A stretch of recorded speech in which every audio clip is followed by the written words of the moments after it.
विचारों को रखें समापन की तरफ अपना समापन। अच्छा, मैं ये आपके चरणों में नमन करता हूँ। उपस्थित सभी भाइयों को मेरा जय भीम, नमस्कार।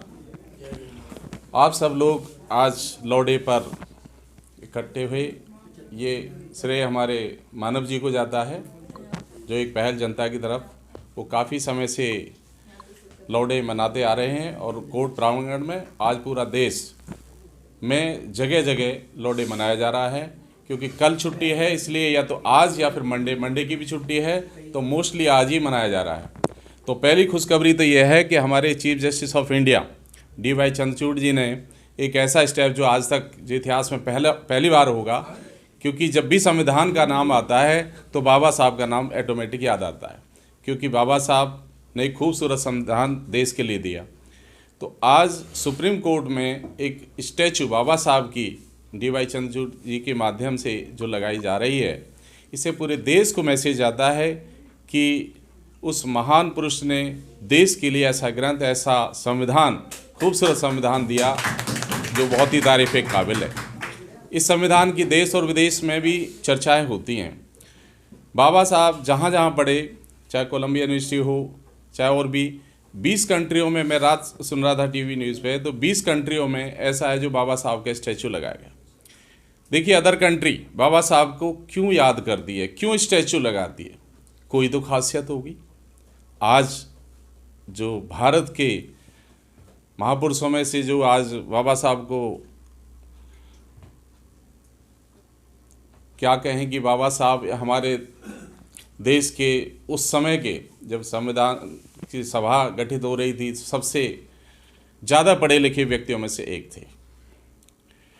तो बाबा साहब को ड्राफ्टिंग कमेटी का चेयरमैन के साथ साथ जो जिम्मेदारी दी, बाबा साहब ने 2 साल 11 महीने 18 दिन का समय जो खूबसूरत संविधान बनाने में लगाया, वो वास्तव में तारीफ़ काबिल है, क्योंकि आज हमारा देश संविधान से चलता है।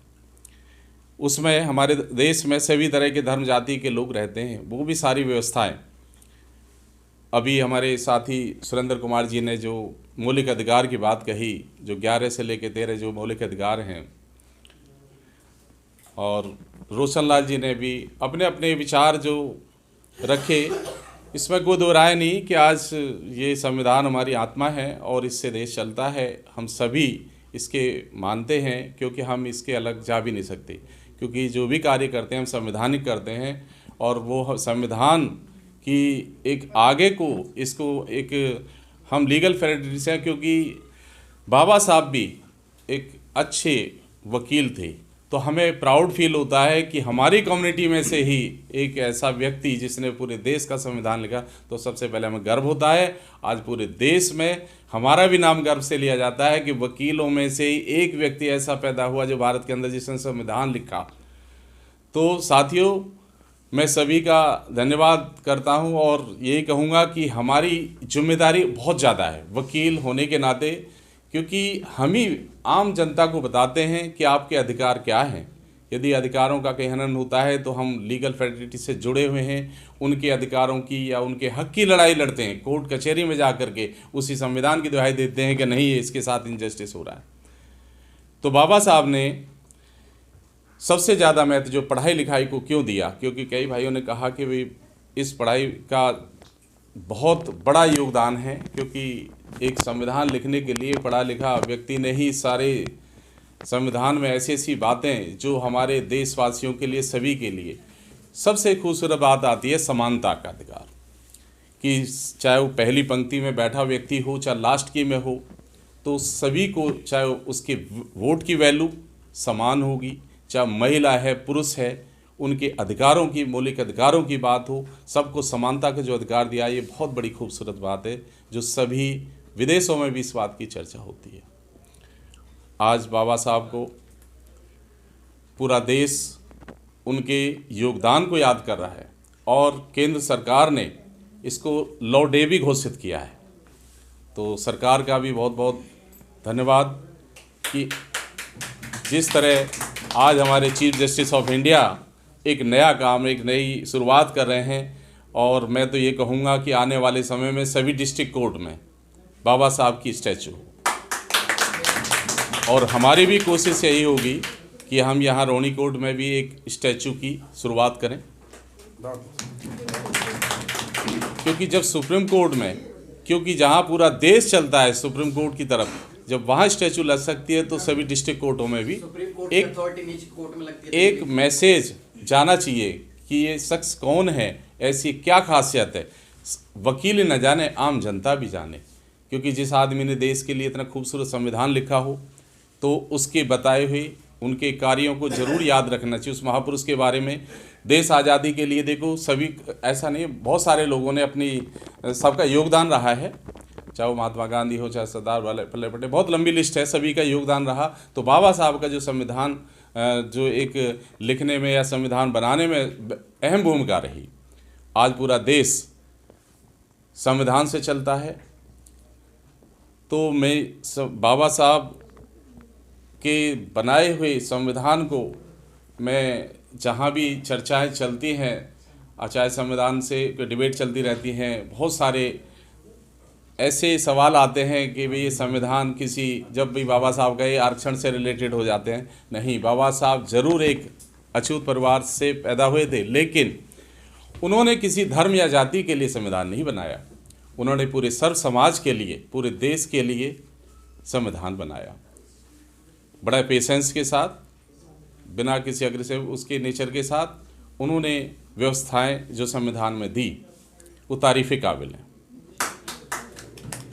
तो साथियों, मैं यही कहूँगा कि हम आज ये प्रण जरूर लेके जाएं कि हम इस संविधान में लिखी हुई दो चार बातें जो हमारे जो द्वारा समाज के लिए हेल्पफुल हो सकती हैं, तो हमें समाज के लिए काम करना चाहिए। अभी बहन हमारी शिवाली गौतम जी कह रही थी कि पहले हमें ही भेदभाव ख़त्म करना चाहिए।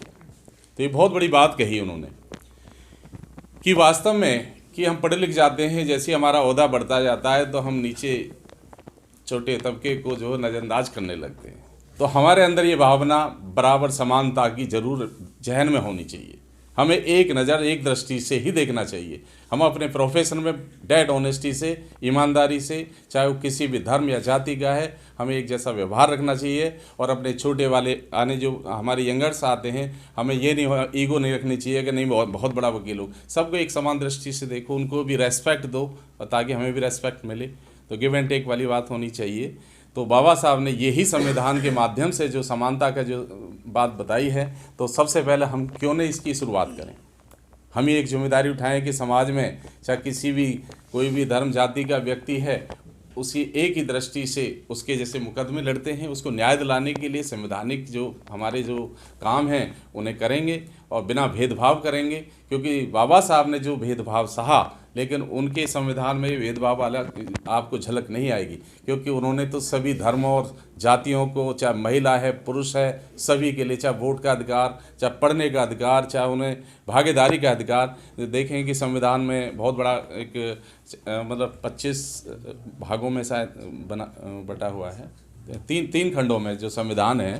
तो वो पूरा जो, हाँ, तो मैं अभी अपने शब्दों को विराम देता हूँ और मानव जी को खास तौर पे धन्यवाद देता हूँ। आज हमें भी मौका दिया कि आज हम इस आज लॉ डे पर जो अध्यक्षता का मौका मिला, इसके लिए बहुत बहुत धन्यवाद। और आप सभी का धन्यवाद कि आपने इतने शांति से इतना समय निकाल करके इस सौभाग्य को बढ़ाया है।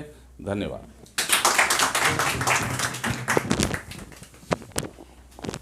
साथियों, मैं उद्यमी राम जी एडवोकेट साहब बैठे हैं, मैं उनसे प्रार्थना करूँगा कि आएँ